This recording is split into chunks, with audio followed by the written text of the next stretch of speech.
If one of you has to disappear, better you than him. The words hit my spine like a sledgehammer. No shouting. No trembling. Just a cold male voice, flat and indifferent, as if he were deciding whether to replace an old tire or toss out a bag of trash. I stood frozen in the middle of my small Savannah apartment, one hand clamped over the sharp pain in my side, the other gripping my phone so tightly my knuckles turned white. On the other end, my father exhaled hard, impatient, as though the person inconveniencing him was not his daughter but a delivery driver calling the wrong address. My mother did not object. She did not sound horrified. She simply said, in a voice gentle enough to be cruel, "You need to learn how to take care of yourself." I smiled. A thin smile, sharp as a paper cut, while my vision blurred. "Thank you," I said. "Now I know exactly what your kindness looks like." Then I hung up. The apartment fell into a terrifying silence. Outside the window, the Georgia afternoon sun spilled across the roofs of the neighboring houses, bright and careless. In the kitchen, the electric kettle clicked off with a dry snap. Everything remained exactly where it had been. Everything except me. My name is Melleen Pierce. I am 30 years old. And the moment I stopped being a daughter in my parents' eyes was the moment I asked them to save my body instead of saving their favorite child one more time. A week earlier, they had emptied their savings to get my brother out of jail in the middle of the night.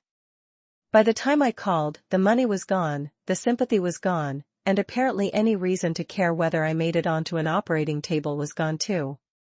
My brother, Travis Pierce, 33, was the kind of man who had lived his whole life as though consequences were for other people. One year he sold boat parts online. The next, he was wrapping fishing vessels in vinyl. Then he jumped into some charter boat partnership and managed to sink it before the first season even ended. Every time he fell, my parents called it bad luck. Every time I reached out to catch him, they called it family. Sounds warm, doesn't it? Until you realize that in my house, family was just a pretty word for unpaid labor. My father, Douglas Pierce, owned a marine supply company outside Savannah. On paper, it was his business. In real life, it survived because someone had to track permits, renew commercial insurance, file compliance paperwork, check vendor contracts, monitor payroll tax deadlines, and clean up the chaos he and Travis left behind. That someone was me. By day, I worked as a preservation specialist at a maritime museum.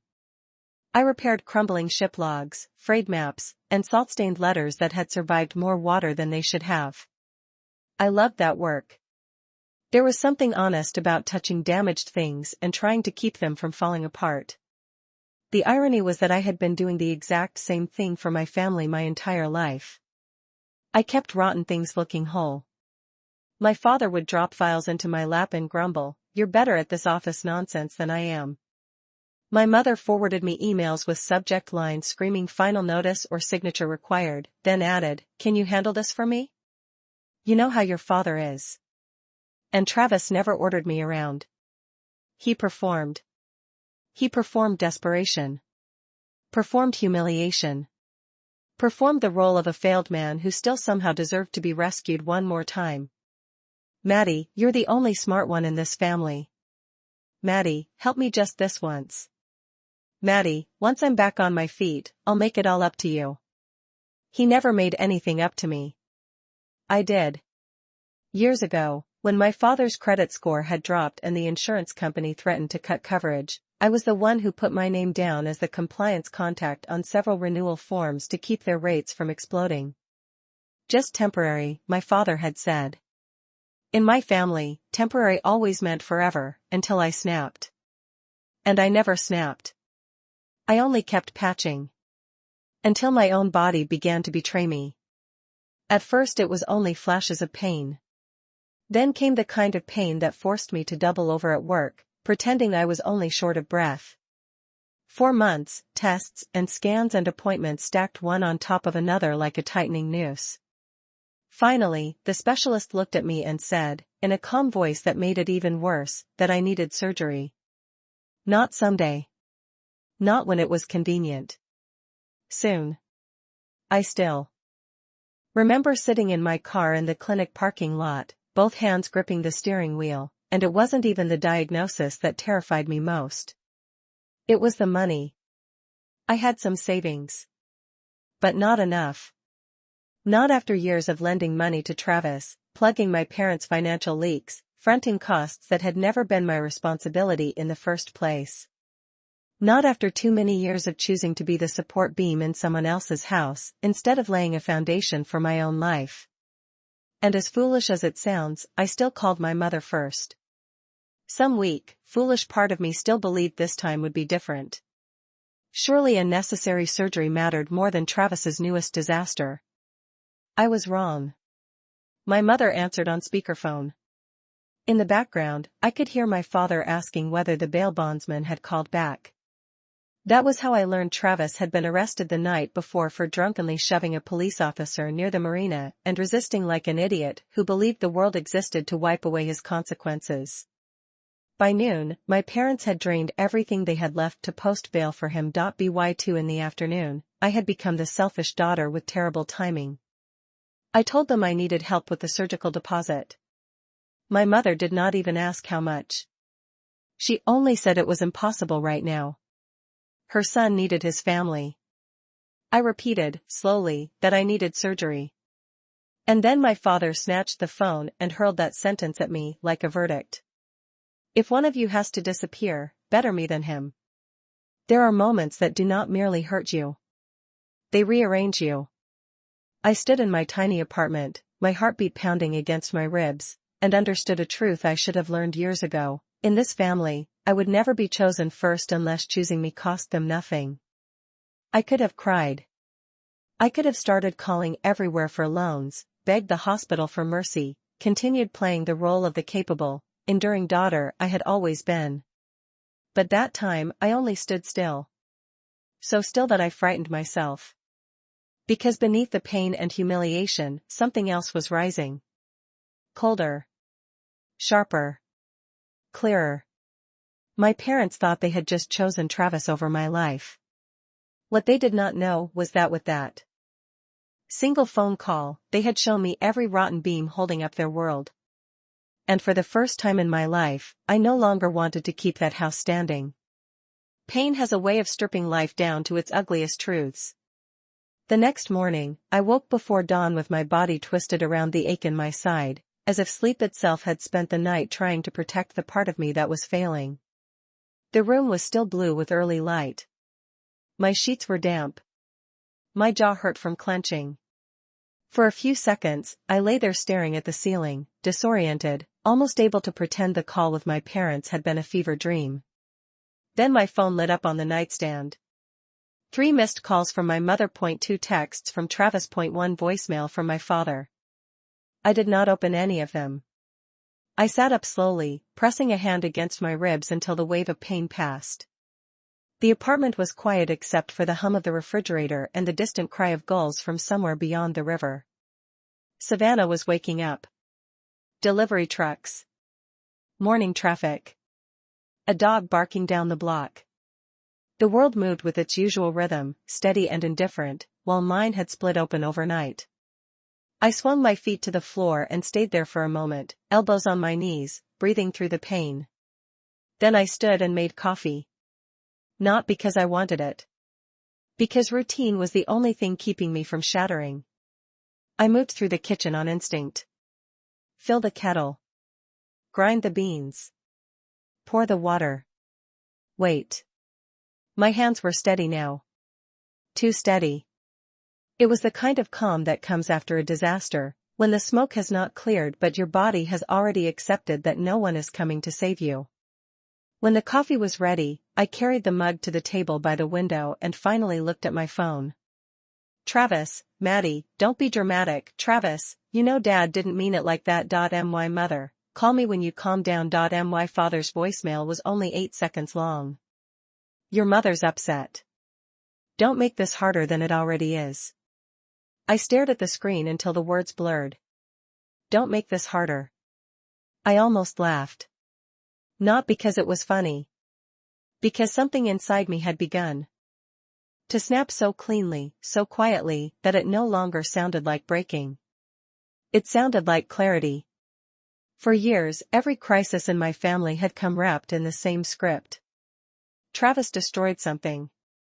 My parents panicked. I cleaned. I soothed. I fixed. Then, once the flood receded, they all acted as though the damage had somehow repaired itself.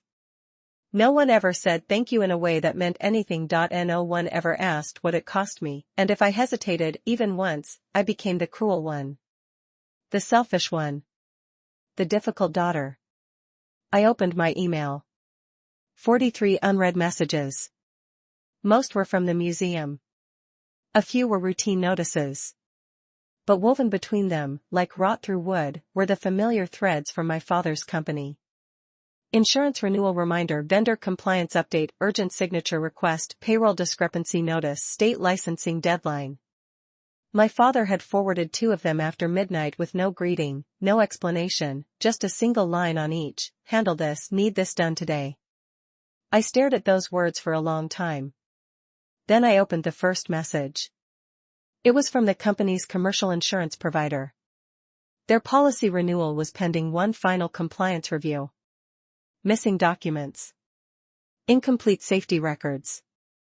Updated operator certifications were required within 48 hours or the account would move into conditional status. I knew exactly what that meant. Delays. Penalties. Potential suspension of coverage if anyone kept dragging their feet. I opened the second email. Payroll tax filing discrepancy. Immediate response requested. The third. A vendor threatening to pause shipments unless an overdue contract amendment was signed and returned. Each message was a crack in the wall. A small one on its own. Manageable, maybe, if someone competent moved fast. Catastrophic if ignored long enough.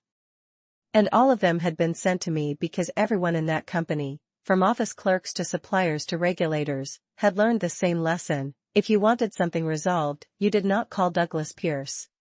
You did not call Travis. You called me. My fingers hovered over the keyboard. For one old, trained second, I nearly began doing what I always did. Draft response. Request extension. Attach corrected files. Smooth the panic. Buy more time. The muscle memory was still there. Then another pulse of pain tore through my side, hot and vicious, and I had to grip the edge of the table until it passed. By the time I could breathe again, tears had sprung to my eyes. Not from heartbreak. From fury.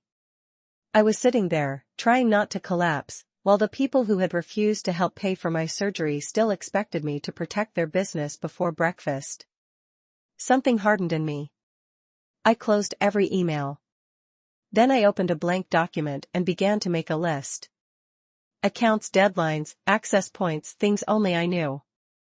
The company's insurance portal login, the state licensing calendar, which suppliers were bluffing and which ones would walk, which employee in payroll would quietly warn me before filing a formal complaint, which marina contracts had hidden language my father had never bothered to read, which temporary workarounds were one missed signature away from becoming an audit. I knew it all. Of course I did. I had spent years being invisible enough to overhear everything and competent enough to be handed everything no one else could manage. I knew where the skeletons were buried because I had been the one shoveling dirt over them. By the time the list was done, my coffee had gone cold. I looked at the pages in front of me and felt a strange, almost dizzying sensation rise in my chest. Power. Not the loud kind. Not the kind men like my father wore in their voices.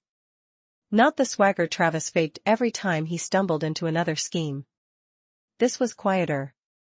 More dangerous. The power of understanding exactly how much weight you have been carrying for people who call you weak.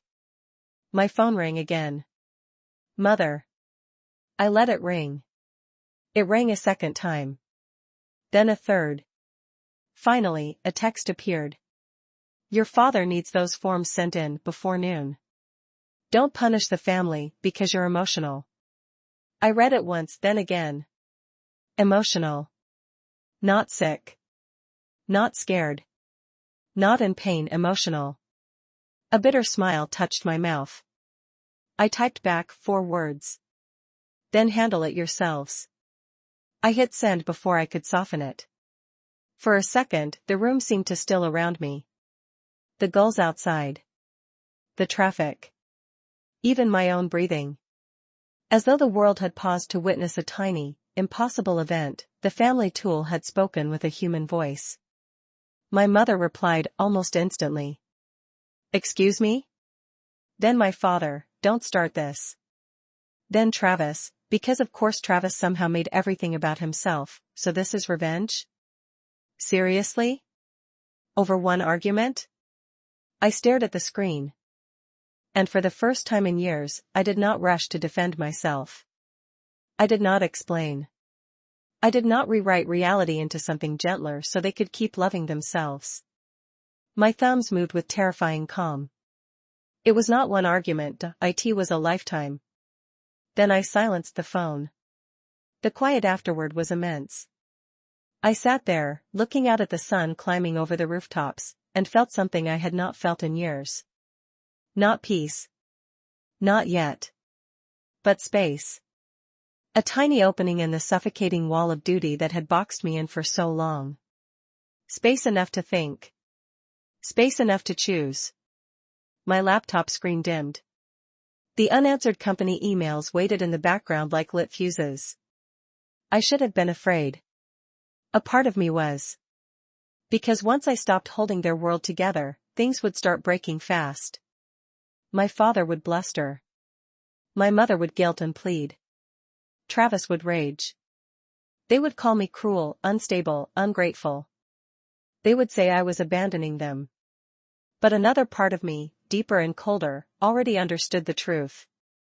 You cannot abandon people who only loved your usefulness. The thought settled over me with brutal elegance. I rose from the table, walked to the bathroom, and turned on the light. My reflection looked older than it had the day before. Pale. Hollow-eyed. Mouth set in a hard line I barely recognized. I touched the counter and leaned in, studying myself as if I were a stranger salvaged from a wreck. You are not dying for them, I whispered. My voice shook on the first word, then steadied. You are not going broke for them. You are not bleeding yourself dry so Travis can keep ruining everything. You are done. The woman in the mirror still looked exhausted. Still looked hurt. But she no longer looked confused. I washed my face, changed into work clothes, and packed my bag for the museum. My body ached with every movement. The surgery deposit still hung over me like a blade. Nothing practical had been solved. My parents were still my parents. My diagnosis was still real. My brother was still a disaster in expensive shoes. But something irreversible had begun. As I headed for the door, my phone buzzed one last time on the counter. An email notification. From my father's company bank. Subject line, urgent authorization required. I stopped with my hand on the doorknob. For a moment, I simply looked at it. Then, very slowly, I smiled. Because that was when I understood the truth my family had never bothered to learn. They did not just need my help. They had built their entire life on the assumption that I would never realize how badly they needed it. The email stayed on my screen the entire drive to work, glowing in my mind like a warning flare. Urgent authorization required. Most people would have ignored it until they reached the office. Most people would have protected their peace for at least the length of a morning commute. But years of being the one person everyone depended on had trained my brain to keep sorting, calculating, triaging even when I desperately wanted silence.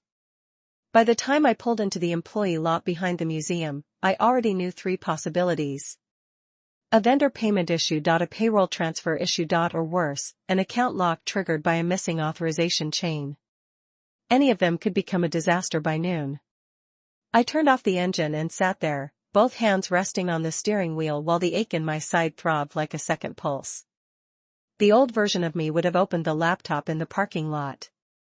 Would have answered the email before even stepping out of the car. Would have handled everything with one hand while bleeding, smiling, apologizing for not moving faster. Instead, I reached over, took my phone, and switched it face down on the passenger seat. Then I went inside. The museum smelled like polished wood, dust, salt, and old paper, the scent of history preserved just long enough to make people believe time could be managed if you were careful enough. It usually calmed me. That morning, it felt like stepping into the only honest place left in my life. Malene? I looked up. Nora Bell, the museum's collections director, stood halfway down the corridor with a stack of folders tucked under one arm. She was in her late 50s, silver-haired, sharp-eyed, the kind of woman who never raised her voice because she had never needed to. She studied my face for exactly 1 second before her expression changed. "You look terrible," she said. I laughed once, quietly. "Good morning to you too." "I'm serious." "I know." She came closer, lowering her voice. "Is it your health?" The question landed more gently than I expected. For a moment, I could not answer. Not because I did not want to. Because I had become so used to minimizing my pain that simple concern felt almost unbearable. Nora's gaze softened. "Come to my office," she said. "Now." Her office overlooked a narrow strip of marsh grass behind the building. The blinds were half open, letting in stripes of gold morning light. As soon as the door closed behind us, she set the folders down and turned to face me fully. "Sit." I did. Then, because I was too tired to perform competence for one more person, I told her the truth. Not everything. Not all at once. But enough. The diagnosis, the surgery, the deposit I could not cover. My parents choosing Travis again, the phone call. I did not mean to tell her that last part. It came out anyway, flat and ugly. "If one of you has to disappear, better you than him." The room went still. Nora did not gasp. She did not reach for pity. She only looked at me with a kind of controlled fury that made my throat tighten. "Your father said that to you?" I nodded. A muscle in her jaw moved. "And after that, they still expected you to keep running their business?" I gave a humorless smile. "Expected? They're demanding." Nora leaned back against her desk, arms folding slowly. "Malene, I have wanted to ask you something for years, but I didn't because you are private and because it was not my business." I looked at her. "How," she said, each word clipped and deliberate, "have you managed to work a full-time job here while apparently operating as unpaid executive support for a marine supply company on the side?" I blinked. Then I let out a sound that was almost a laugh, almost a sob. "That obvious?" To anyone paying attention, yes. Something hot pricked behind my eyes. For years, my family had made my labor feel invisible. Small. Natural. Expected. Yet here was someone outside that house seeing it clearly, naming it without hesitation, and sounding almost offended on my behalf. Nora came around the desk and sat in the chair across from me. "Listen carefully," she said. "Your parents have trained you to think their emergencies are moral obligations. They are not. Your brother's chaos is not your job. Their company is not your body. Their failure to plan is not your debt." The words went through me like clean water through smoke. I lowered my gaze to my hands. "It doesn't feel that simple." "No," she said. "It never does when you've spent your life being useful instead of being loved." I looked up so fast my chair creaked. Nora's expression did not change. She had not meant to wound me. She had meant to tell the truth. And the truth landed with terrifying precision. Being useful instead of being loved. I had never put it into words like that before. But the second she said it, whole years of my life rearranged themselves around the sentence.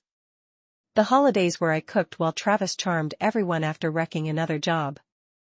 The evenings where my mother called me reliable while handing me 3 more problems. The way my father's rare moments of approval always arrived attached to a task. I had mistaken dependence for love because dependence was all they ever gave me. Nora slid a box of tissues across the desk. I took one, mostly to keep my hands occupied. Then she said, more softly, "What do you need right now?" The practical question nearly undid me. Not what happened, not why are they like this, not are you sure. What do you need? I swallowed. I need surgery. Yes. And my voice faltered. I need things to stop collapsing long enough for me to breathe. Nora nodded once, as if that were the most reasonable request in the world. Then she stood, crossed to a filing cabinet, unlocked the bottom drawer, and pulled out a folder. She brought it back and placed it in front of me. Open it. Inside was paperwork. Employee emergency assistance. Medical leave provisions. A hardship grant application through a private foundation affiliated with the museum board. My pulse jumped. I didn't know this existed. Most employees don't need it, Nora said. Or they're too proud to ask. But you are not too proud today. Understood? I stared at the forms. The numbers were not a miracle. They did not erase everything. But for the first time since the doctor had said surgery, I was looking at an actual path instead of a wall. My mouth opened.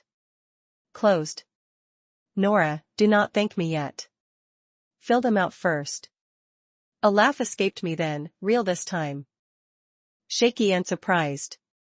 She pointed to the first line. You'll also take medical leave.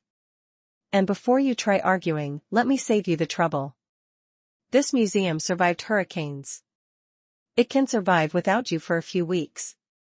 That's not what I was going to say. She arched an eyebrow. No? I looked down at the paperwork again. I was going to say I don't know how to accept help. Nora's face softened. Then let today be educational. Silence settled between us, but it was not heavy. It was the kind that lets something broken rest. I began filling out the forms. Name. Department. Emergency contact. At that line, my pen stopped. Emergency contact. I stared at the blank space until the words doubled. Not my mother, not my father, certainly not Travis. A strange numbness spread through me. Nora noticed. Problem? I don't know who to put down. She studied me for half a second. Put me. I looked up. If the hospital needs someone responsible, she said dryly, they might as well call a responsible person. Something inside my chest cracked open then, not with pain, but with the unbearable relief of not being alone in the room anymore. I wrote her name. By noon, the forms were submitted. My medical leave consultation was scheduled. Nora had marched me to HR with the force of a woman escorting a witness into protection. For the first time in days, I could see the outline of survival beginning to take shape. And then my phone vibrated again. 5 missed calls, 0.7 texts, 0.3 emails. All from family. I opened the first email from my father. Where are the bank authorizations? The second, why is payroll saying they can't process without your approval? The third came from Travis, and the smugness practically bled through the screen. Dad says you're making some point. Cute. But don't be stupid. If the accounts freeze, that affects everybody. Everybody. Not me, apparently, when I needed surgery, not me, when I needed saving, but suddenly everybody when their money was in danger. I read each message once, then locked the phone and set it down. Nora, who was signing something across her desk, glanced up. Them again? Yes. Is anyone dying in the next 10 minutes if you don't answer? I thought about it. A bank transfer delayed, payroll wobbling, vendor pressure. My father panicking because systems he barely understood were refusing to move without the daughter he treated like disposable machinery. No, I said at last. Then let them wait. I should have felt guilty. Instead, I felt the first dangerous flicker of satisfaction. Because the chaos had started sooner than I expected. Not because I sabotaged them, not because I lied, not because I stole anything or struck back in some dramatic blaze. I had simply stopped stepping in front of the collapse. And already, they were swaying. At 3:17 that afternoon, my father called again. This time, I answered. Not because I was ready to rescue him. Because I wanted to hear what his voice sounded like when he realized I might not. Meline, he snapped the second the line connected, what the hell are you doing? I leaned back in the chair, one hand resting lightly over my aching side. I'm at work. Don't play smart with me. The bank is holding a transfer because they say they need account verification from the listed operations contact. I said nothing. That's you, he barked. I know. A beat of silence. Then, more dangerous, then fix it. There it was. No apology, no concern, no mention of surgery, just the command. For years that tone had been enough. It had reached into my spine and yanked obedience out of me before I even had time to think. But this time, I sat in Nora's office with sunlight on the floor, paperwork for my own survival in my bag, and heard something different beneath his anger. Fear. Real fear. My father did not understand the machine he had built because he had never believed the invisible parts mattered. He only knew it had always moved when he barked, signed, spent, or lied. Now the gears were grinding, and for the first time, he had to face the possibility that the machine was not obedient. It was maintained. By me.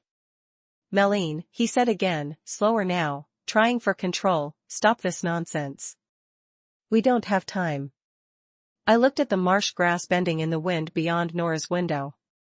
No, I said quietly. You don't.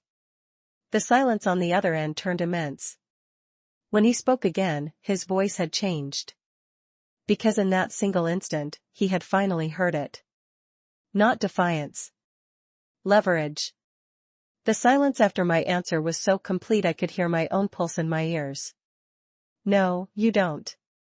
For one suspended second, my father did not breathe. Did not shout. Did not slam me with the usual avalanche of accusation and authority.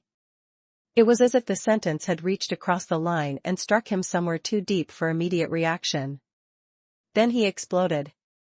You ungrateful little. I pulled the phone away from my ear before the full force of his rage could hit. His voice still tore through the speaker, sharp and distorted, but now it sounded smaller somehow. Not less vicious. Less powerful. Like thunder heard from behind glass. Across the desk, Nora looked up from her paperwork and lifted one eyebrow. I mouthed, my father. She gave a slow nod that translated clearly enough, of course it is. I brought the phone back to my ear just in time to hear him spit, after everything we've done for you, that was the line. That was always the line. Not after everything I had done for them, not after every mess I had cleaned, every deadline I had saved, every account I had stabilized, every lie I had helped hold upright with my bare hands. After everything they had done for me. The audacity of it was almost breathtaking. What exactly have you done for me? I asked. My voice was calm. So calm it made his anger sound even uglier by comparison. The question caught him off balance. I could tell from the sudden hitch in his breathing. What kind of question is that? A simple one. Meline, I do not have time for your dramatics. I almost smiled. No, I said, you have a payroll problem, a bank authorization problem, and an insurance compliance problem. Silence. Not total silence this time. I could hear movement behind him. A door slamming. Papers shuffling. My mother saying something too muffled to make out. But beneath all of it, there it was again. Panic. He had not expected me to know how fast things would start to unravel. He had not expected me to name the weak points so cleanly. My father had lived his whole life mistaking ignorance for control. He thought because he never learned the machinery must not matter. And now the machine was speaking back. His voice came lower, tighter. So that's what this is. You're threatening me. No, I said. I'm informing you. You think you can hold this family hostage because you're upset? The word family landed like spoiled fruit. I leaned back in my chair, my side still aching, though not as sharply now. Pain had not left me. Betrayal had not softened. But something in me had gone frighteningly still, like deep water right before a storm breaks. You want the truth? I asked. He gave a bitter laugh. For once. The truth is, you built a business you do not understand, put your son near systems he is too reckless to touch, dumped the real work on the daughter you treat like an appliance, and now you're shocked the appliance stopped running after you told her she could disappear. The line went dead quiet. Every word had landed. I could picture him standing in that office outside Savannah, red-faced, jaw locked, one hand braced on the desk he liked to pound whenever a supplier displeased him. My mother would be nearby, wringing her hands, pretending she hated conflict while feeding it with every cowardly silence. Travis might be in the background too, probably pacing, probably offended, probably still believing this was all somehow an emotional overreaction and not the first honest consequence of his entire life. When my father spoke again, his voice had lost its thunder. What remained was colder. You watch your mouth. There was the man I knew. Not a father. A ruler of a tiny, crumbling kingdom who thought respect meant never being contradicted. I've watched it my whole life, I said. That's the problem. I ended the call. Not because I had nothing left to say. Because I had finally learned that saying more only gave people like him more space to twist the truth. The phone began ringing again almost instantly. I muted it and set it face down on Nora's desk. She looked at me over the rim of her glasses. That sounded productive. A laugh escaped me before I could stop it. You have a very generous definition of productive. No, she said.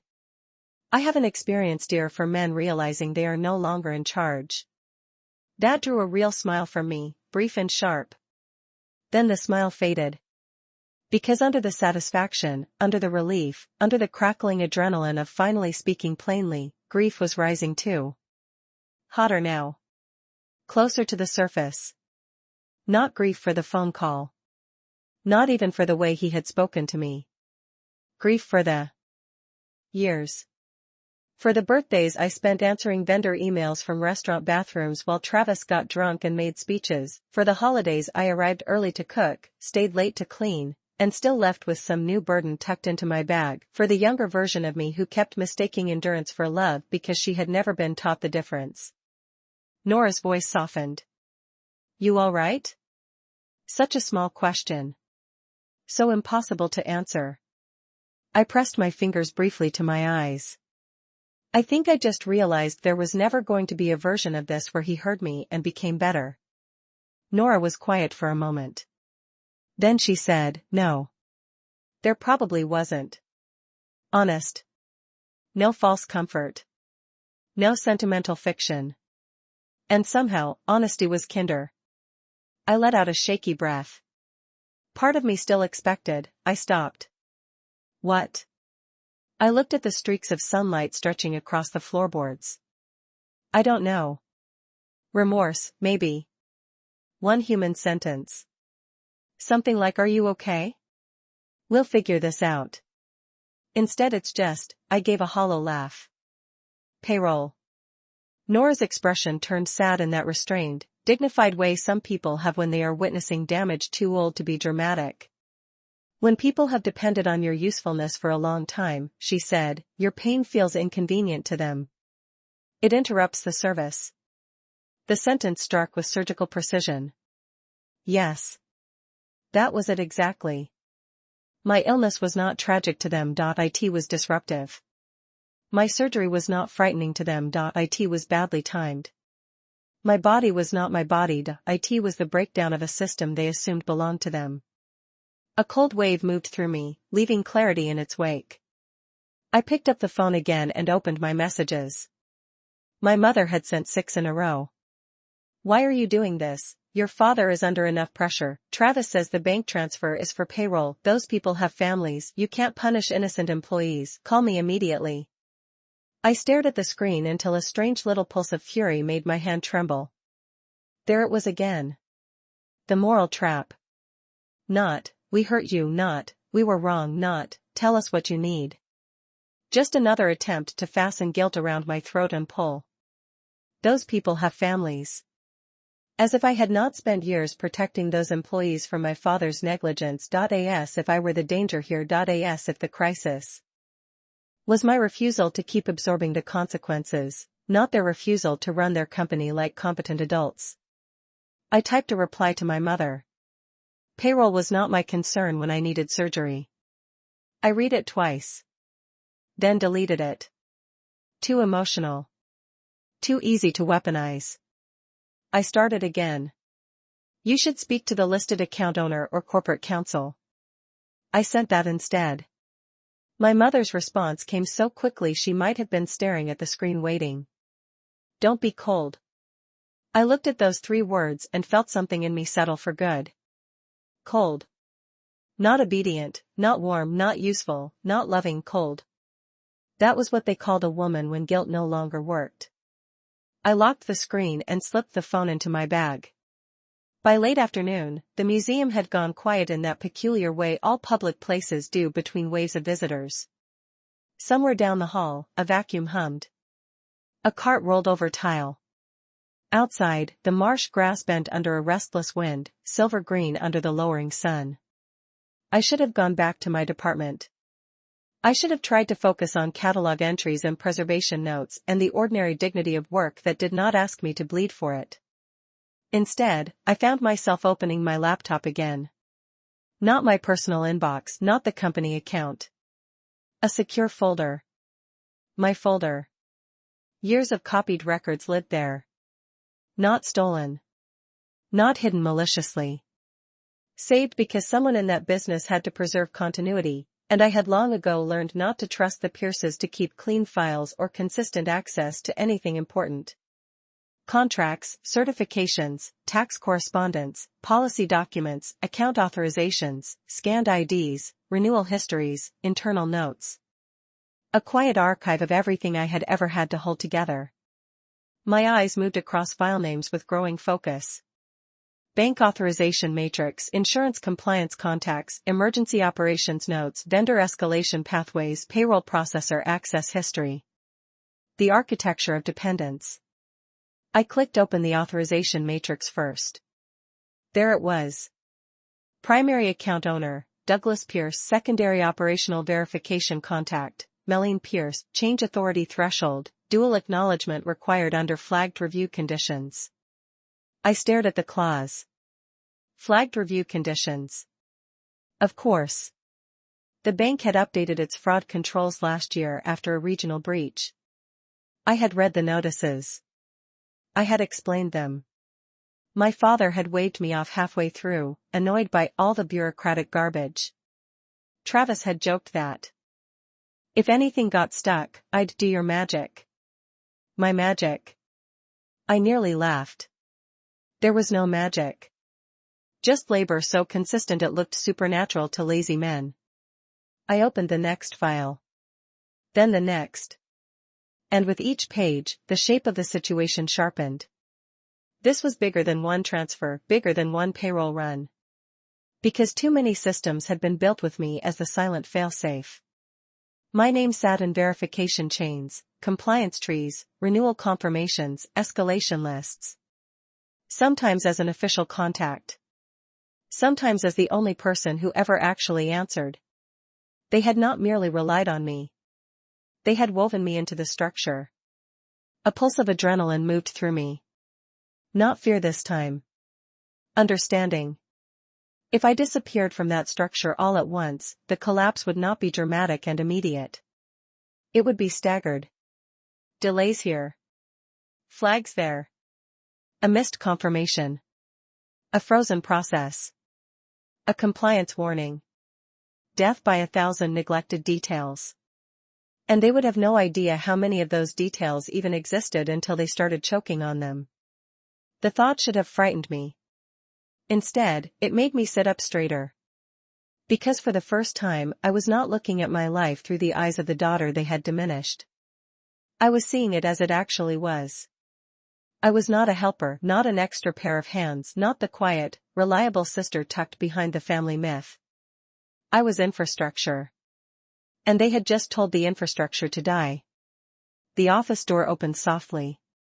Nora leaned in. "You're still here." I looked up. Apparently so. She took in the screen, the files, the expression on my face. "You look like someone assembling a legal case." "Not yet."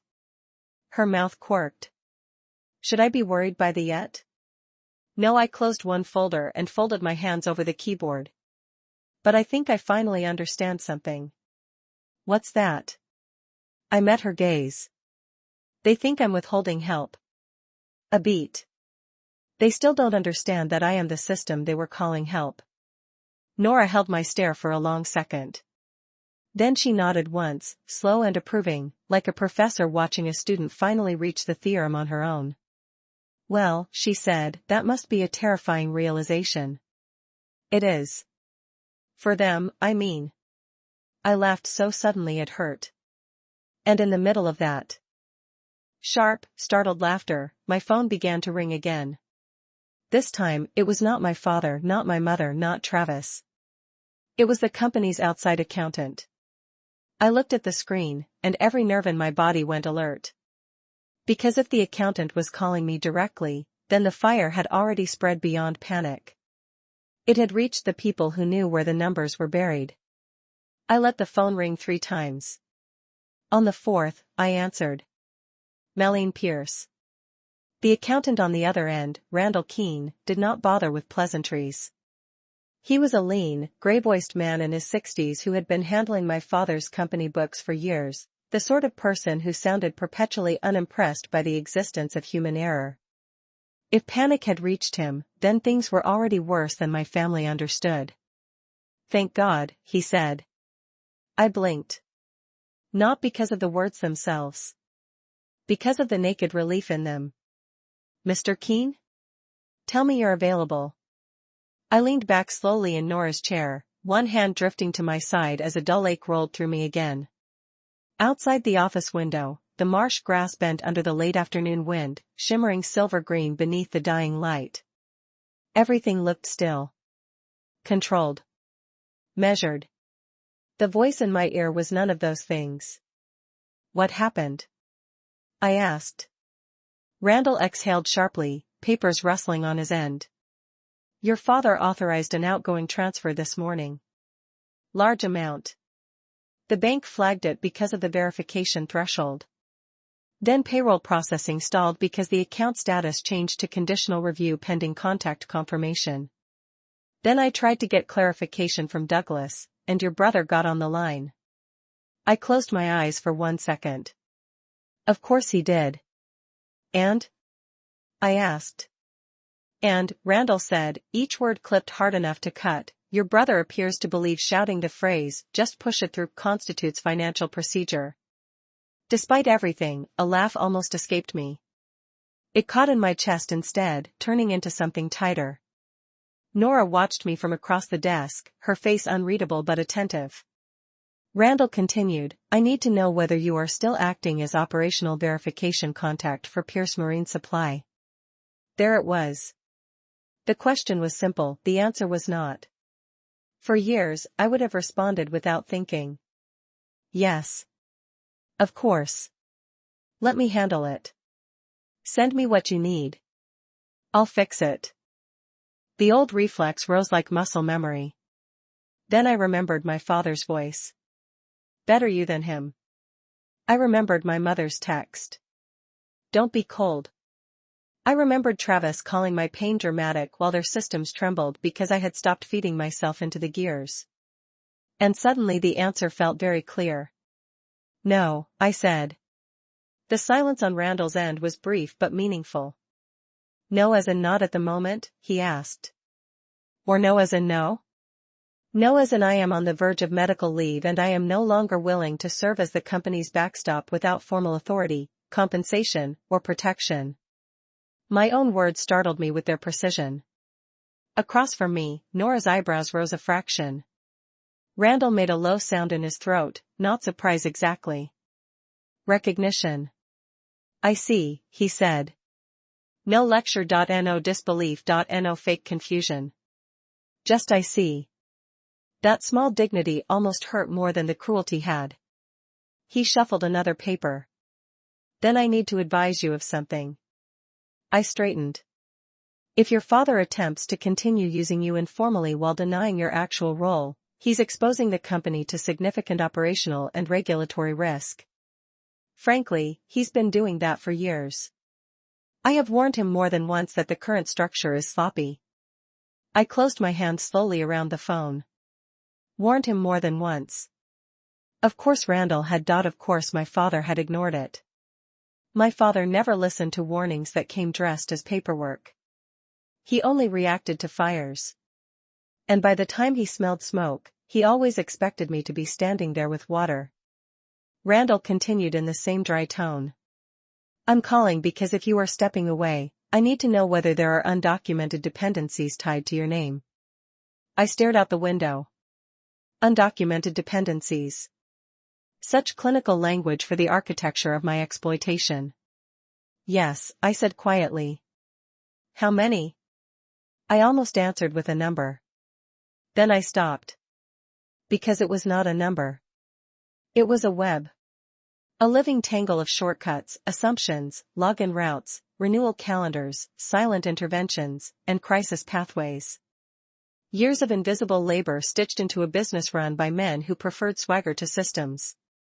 A lot, I said. Randall was quiet for a beat. Can you be specific? I looked at Nora. She gave the smallest nod, not pushing, just anchoring me there. In the moment. Yes, I said. Bank verification chains. Insurance compliance. Payroll escalation. Vendor renewals. State licensing reminders. Contract correction history. A few access continuity notes. Some certifications are being tracked through me because no one else followed up. Randall let out a breath that sounded almost like a curse. That's worse than I thought. The words should not have been satisfying. They were. Not because I wanted destruction, not because I wanted innocent employees hurt, but because for once, someone outside the family was seeing the truth at full scale. Not as a daughter being emotional. Not as a sister making drama. Not as a woman refusing to be nice. As a structural reality. Randall's voice sharpened. Listen carefully. Do not send anything casually. Do not continue doing ad hoc approvals. If you are out, you need to be formally out. Half in, half out is the most dangerous position you could take. Every word landed exactly where it needed to. Half in, half out. That had been my whole life. Not recognized enough to be protected, not detached enough to be free. Just useful enough to blame. Nora crossed one leg over the other and watched me with the look of someone who could tell the conversation had shifted into dangerous clarity. What do you recommend? I asked. I recommend you document your withdrawal from any unofficial responsibilities effective immediately. In writing. Keep it factual. No emotion, no accusations. State your medical circumstances only as much as necessary. Require that all future operational matters be directed to the legal owner or designated officer of record. My pulse began to pound. Not from fear. From the sudden, electric realization that there was a way to do this cleanly. Not with screaming, not with revenge fantasies, not with sabotage. With truth, with paper, with boundaries that could not be gaslit out of existence later. Randall kept speaking. And Malene? Yes? If they ask you to just help one more time, don't. My fingers tightened around the phone. That is how they'll pull you back into liability without authority. You understand? I did. God, I did. My whole body seemed to understand it at once, as if every year of exhaustion had finally found the sentence it had been trying to say. Liability without authority. That was the family religion, that was the business model, that was the shape of my life in one brutal phrase. I understand, I said. When the call ended, the office felt different. Smaller and larger at once. As if the walls had not moved, but I had. Nora studied my face. Well? I let the phone rest in my lap. The accountant just confirmed my family built a company out of informal exploitation and bad paperwork.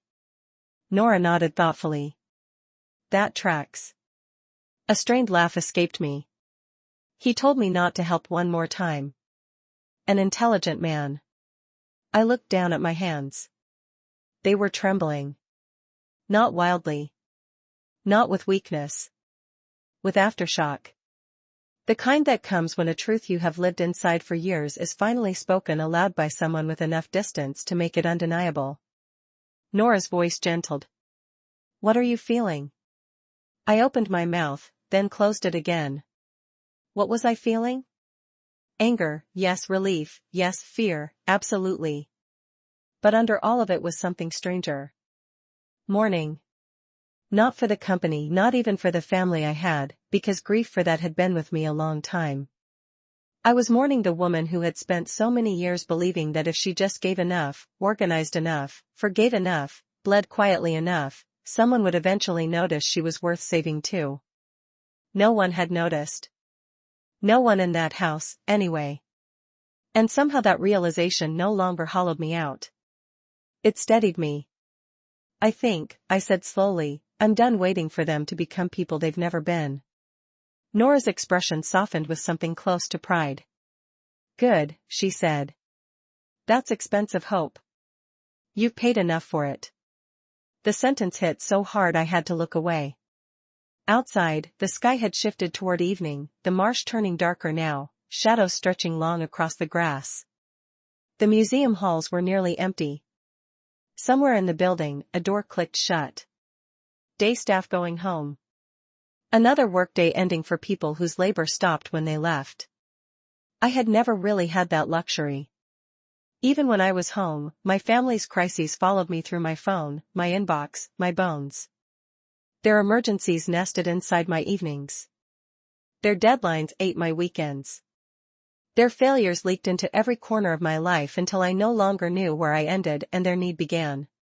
But now, for the first time, there was a line. Thin, new, terrifying, a line. My phone buzzed again. This time I did not even need to look to know it was family. I checked anyway. Mother, father, Travis, then father again, then a text from an employee at the company's office. Malene, sorry to bother you. Your dad says you're not answering. Do you know what's happening with payroll? The message sat on the screen like a loaded blade. Not because of the employee. She was a receptionist named Elena, younger than me, always polite, always caught in the undertow of chaos she did not create. She was exactly the kind of person my mother loved to use as a human shield for guilt. Those people have families. I could already hear it. I looked at Nora. Now the staff is reaching out. Because they know who actually knows what's going on, she said. Yes. And? I stared at the message a moment longer. A familiar ache opened in my chest. Not obligation this time. Compassion. Real compassion, clean and painful. Because Elena did not deserve this. The payroll staff did not deserve this. The warehouse crew, the drivers, the office clerk trying to cover phones while my father raged in circles and Travis made everything worse, they did not deserve to be collateral damage in a system built by irresponsible people. That was how families like mine kept control. They trained you to confuse compassion with self-sacrifice. They fed your conscience until it dragged you back to the altar every time. I inhaled slowly. Then I typed to Elena, I'm no longer handling operations matters. Please direct payroll questions to Douglas Pierce or the company accountant. I hesitated. Then added, I'm sorry you're caught in the middle. I sent it. No explanations. No rescue instructions. No secret workaround. Just the truth. A minute later, Elena replied. Understood. I hope you're okay. I stared at the words until my throat tightened unexpectedly. 3 simple words.no demand.no manipulation.no hidden hook. I hope you're okay. Such a small sentence. Such an enormous difference. I set the phone down very carefully. Nora had seen my face change. What? I shook my head once, because for a second I could not trust my voice. Then I whispered, she asked if I was okay. Nora's eyes softened. Imagine that. I laughed, but this time the laugh broke open into tears. Not dramatic tears, not loud ones. Just a sudden, unstoppable spill of grief and relief and exhaustion I could no longer hold behind my teeth. I bent forward, pressing the heel of my hand to my mouth, trying to stay quiet, but once it started, it kept coming. Years seemed to move through me at once. All the swallowed hurt. All the practical smiles. All the calm, competent performances while my own needs rotted in the dark. Nora did not rush to stop it, did not say shoo, did not tell me not to cry. She simply got up, crossed the room, and set a hand between my shoulders. And somehow that almost undid me more than anything else. I'm sorry, I managed. For what? I let out a wet, broken laugh. Making a scene. Nora's hand stayed warm and steady at my back. Meline, she said, a scene is what your family is doing. This is a nervous system finally telling the truth. I closed my eyes. A nervous system finally telling the truth. Yes. Yes, that was exactly what it was. When the tears finally slowed, the room felt washed clean. Not healed. Not safe. But honest. My face was blotchy, my side still hurt, my surgery was still ahead of me, and my family was almost certainly spiraling through the consequences of their own incompetence. Yet beneath all of that, a foundation had shifted. I was no longer arguing with reality. I took a tissue, wiped my eyes, and sat back. What now? I asked. Nora moved to her desk, calm as ever. Now you put the boundary in writing. The sentence settled into me like a key turning in a lock. Yes. Not another call, not another fight, not another chance for them to twist tears into instability or pain into cruelty. Writing. Something clear enough to hold, clean enough to stand up later, final enough to frighten them. I opened my laptop. Blank document, cursor blinking. For a moment, my hands hovered over the keys. Then I began. Effective immediately, I am unable to continue serving in any operational, compliance, payroll, banking, or vendor-related support capacity for Pierce Marine Supply, whether formally or informally. The words looked severe on the screen. Good. I kept going. Due to urgent medical circumstances and pending leave from my primary employment, I must withdraw from all unofficial responsibilities previously routed through me. Any matters concerning company banking, payroll, insurance, licensing, vendor contracts, or regulatory compliance should be directed to Douglas Pierce as legal owner, or to appropriate retained counsel and accounting support. No blame.no pleading.no apology. Truth in clean lines. My pulse thudded harder with every sentence. I could already imagine my father reading it and understanding, too late, that this was not a daughter having feelings. This was a support beam being removed with notice. I added one final line. I will not be available for follow-up on these matters. Then I stopped. The room went very still. Nora came to stand behind me and read over my shoulder. When she reached the end, she said only one thing. Send it. I looked at the email addresses in the recipient line. Douglas Pierce, Marianne Pierce, Travis Pierce, Randall Keene, the General Operations inbox. My heart was pounding now, hard enough to make my side ache again. This was it. Not because it would destroy them, but because it would end the lie. The lie that I was just helping, the lie that I had no real power, the lie that I could be wounded, dismissed, and still be counted on to save them at the exact same time. My finger hovered over the trackpad. Then I clicked. Sent. For one suspended instant, nothing happened. Then my inbox began to move. Reply notifications, missed calls, new messages stacking on top of one another like sparks finding dry timber. I did not open any of them. I only stared at the tiny word at the top of the screen. Sent. Nora pulled the chair beside mine and sat down slowly. Well, she said, folding her hands, I believe your family just lost the illusion that they could survive on your silence. I let out a breath so deep it felt as though it had been trapped in me for years. My body still hurt. My future was still uncertain, the surgery had not vanished, the family had not transformed. But somewhere between the accountant's warning and the click of that email, something inside me had. I was no longer the daughter begging to be chosen. I was the woman who had finally stopped volunteering for her own erasure. And far across the city, in an office built on shortcuts, denial, and my invisible labor, the first real crack had just split the foundation wide open.